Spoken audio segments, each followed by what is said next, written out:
जो अब मुद्दा है वो है ये कि आईपीओस की बहार आ रखी है स्टॉक मार्केट में, और लगभग 30-31 हजार करोड़ के आईपीओ तो दिसंबर में ही आ जाएंगे। 97 आईपीओ 2025 में आए हैं, मिला जुला ही रुझान देखने को मिला है। लेकिन जो अभी ओपन हुए हैं, मैं उस पर आपसे सवाल पूछता हूँ। 3 आईपीओ ओपन हुए हुए हैं, मीशो, एक्वस और विद्या वायर्स। तो सबसे पहले मीशो की बात करते हैं। ये तीनों ही आईपीओ 5 दिसंबर को बंद हो जाएंगे। लेकिन मीशो का आईपीओ बहुत क्रेज है सर इसको लेकर। ई कॉमर्स प्लेटफॉर्म कंपनी है और बहुत ही तगड़ी ग्रोथ दिखाई है। हालांकि जो प्राइस बैंड रखा गया 105 से 111 रुपए प्रति शेयर, 4250 रुपए का फ्रेश इशू और 1171 रुपए का ओएफएस, कुल मिलाकर 5421 करोड़ रुपए का इशू साइज है। लेकिन घाटे में है सर कंपनी अभी। लॉस मेकिंग कंपनी, 50,000 करोड़ रुपए का मार्केट कैप पोस्ट इशू, और अगर प्राइस टू सेल्स देखो तो 5.3 टाइम्स है। जस्टिफाई होता है क्या ये वैल्यूएशन, या फिर किसी और तरीके से आंकना चाहिए मीशो को? रजत देखिए, ये जो न्यू एज कंपनीज हैं इनको एक ट्रेडिशनल तरीके से मापने में शायद हम लोग गलती कर सकते हैं। ये मैंने मीशो के बारे में काफी स्टडी किया है। Profit is definitely not a parameter, that's net profit figure कि वो लोग, या एबिटा, या ये उनके लिए इम्पोर्टेंट क्राइटेरिया नहीं है। What they are looking is to expand in the nooks and corners of the country, और उसके लिए वो कैश बर्न कर रहे हैं। और उनके लिए parameters is are very different from the way we look at traditional companies. और जब मैं जितना ज्यादा इस कंपनी के बारे में पढ़ता हूँ तो मेरे को अच्छी लगती है ये कंपनी एक्चुअली। जितना डिटेल में जाता हूँ, the way they have expanded into tier 2 cities is something which is noteworthy. एक ई कॉमर्स प्लेटफॉर्म है which is done exceedingly well, challenging the bigger set of companies. तो मेरे को तो आईपीओ बहुत अच्छा लगता है रजत। आई थिंक मैं तो इन्वेस्टर्स को ये बोलना चाहूंगा कि both from long term perspective as well as short term listing gains, दोनों तरफ अपॉर्चुनिटीज हैं यहाँ पर। It's a good company Rajat, the way they are expanding. इनका दोनों, एक इनका लॉजिस्टिक प्लेटफॉर्म है, I think it's called Welmo, and that has basically, इसने इनकी प्रॉफिटेबिलिटी सबसे ज्यादा, जो कुछ भी प्रॉफिट जनरेट कर रहे हैं वहीं से आ रही है। तो लॉजिस्टिक्स में दे ऑफर चीप सॉल्यूशंस, और चीप सॉल्यूशन के बाद भी they are able to maintain a good margin out of that business. So and they're selling in large number of orders that they're catering to. They become a large e-commerce player. जो इनके पास आज की date में variety of products है that is increasing day by day. और cheap solution देते हैं 0% margin रखने के बाद। सो जो सेलर्स आते हैं इनके पास, वो इनसे कोई मार्जिन नहीं लेते हैं। So the model is very different.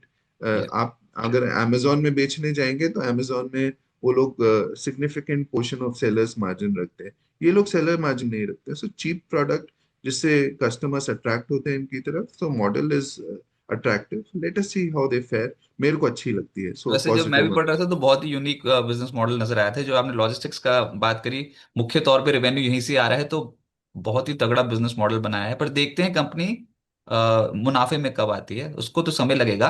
तो इसके लिए थम्स अप है मीशो के लिए, लिस्टिंग गेन्स के लिए भी और लॉन्ग टर्म के लिए भी।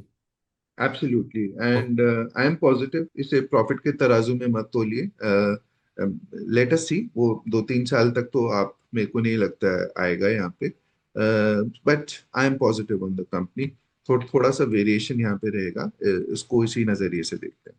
फिर दूसरा है एक्वस का आईपीओ। 118 से 124 रुपए प्रति शेयर का प्राइस बैंड रखा गया है। 921.81 करोड़ रुपए का इशू साइज है, जिसमें 670 करोड़ रुपए का है फ्रेश इशू, बाकी का है ओएफएस।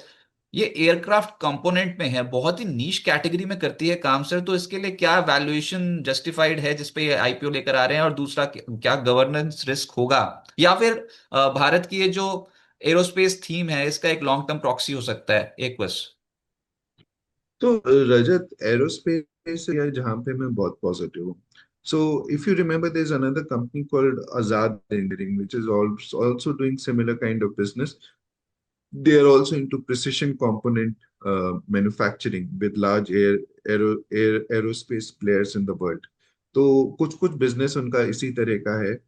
इसके अलावा they have also expanded into consumer durables, plastics and इस तरह के कुछ प्रोडक्ट्स में उन्होंने ईएमएस साइड पे इन्होंने वेंचर आउट किया है.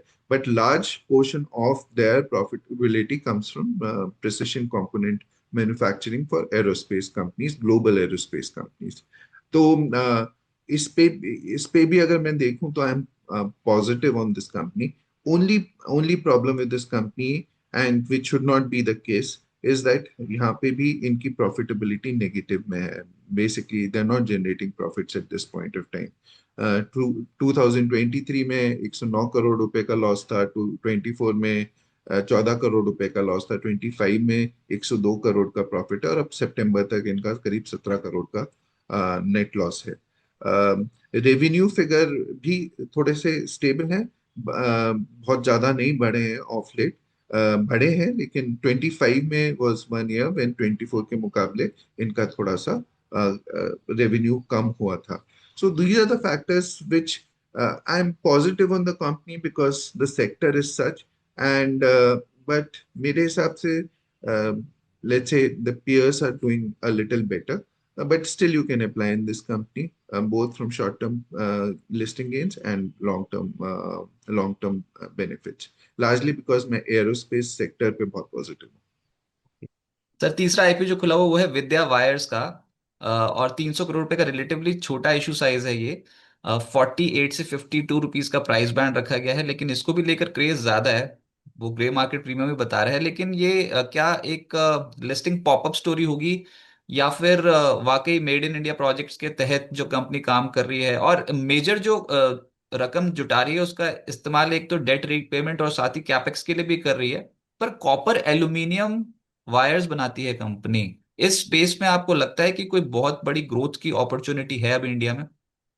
Yeah, so growth potential बहुत huge है रजत. The company was founded in 1981. The promoters are very good.